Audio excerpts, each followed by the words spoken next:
Hi and welcome to Indepth. Well, if drugs are an escalating problem in New Zealand, why don't organisations like Amped for Life receive government funding? We'll be looking at that later in the show.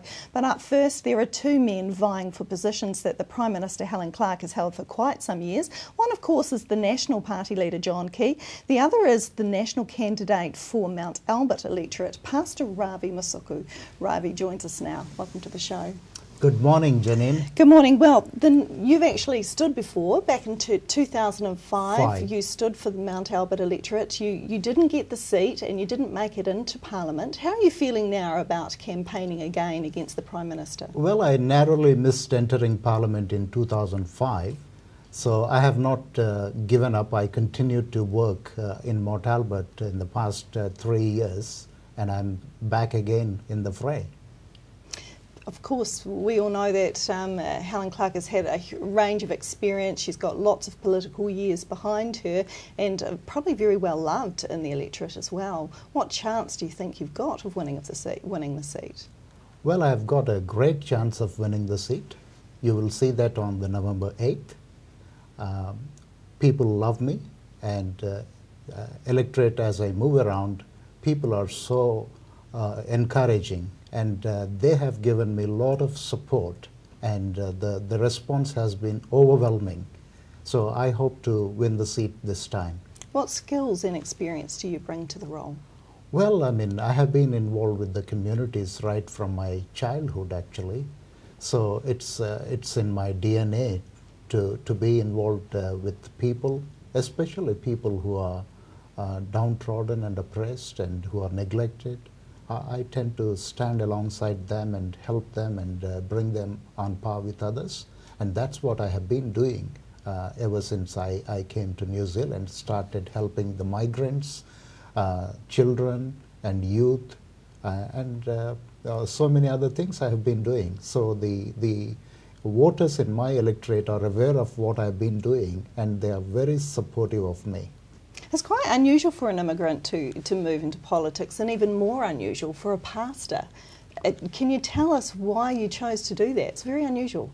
Oh, well, I mean, pastors, as you rightly said, don't get into politics. But why I got into politics is that it affects the whole nation. What is decided by the parliamentarians, the 120 of them, affects everyone in the nation. So I am responsible for a small group of people as a pastor, but I thought, why not I sit there and make decisions that influence the whole nation.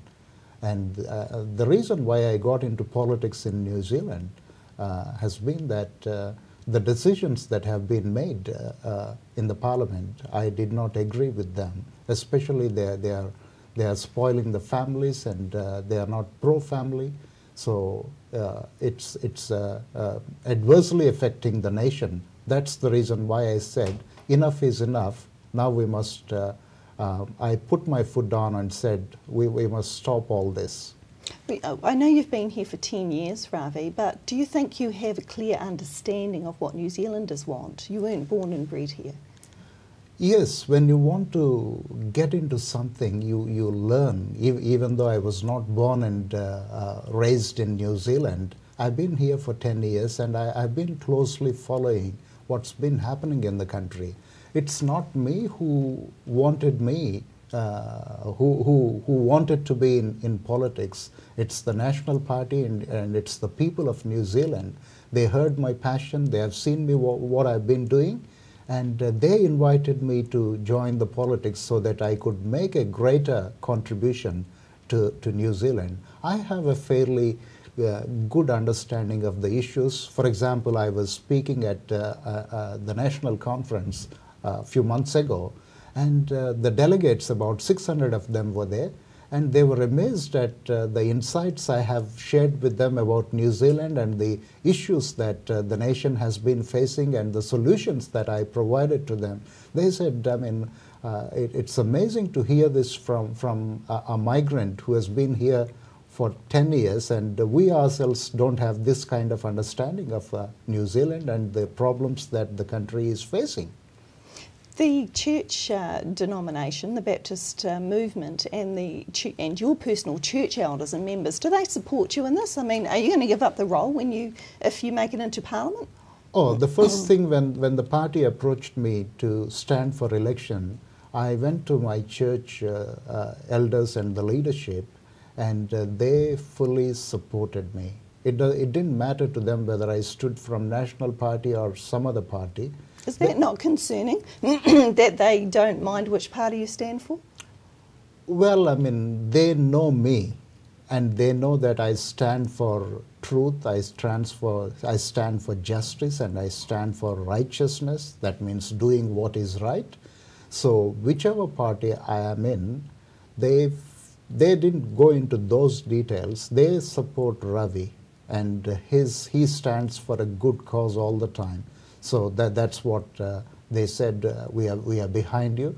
Having said that, either my own church or the Baptist Union cannot align themselves with any political party. They are supporting Ravi as a person, not as a candidate from National Party. Will you be giving up your role as church minister if you enter Parliament?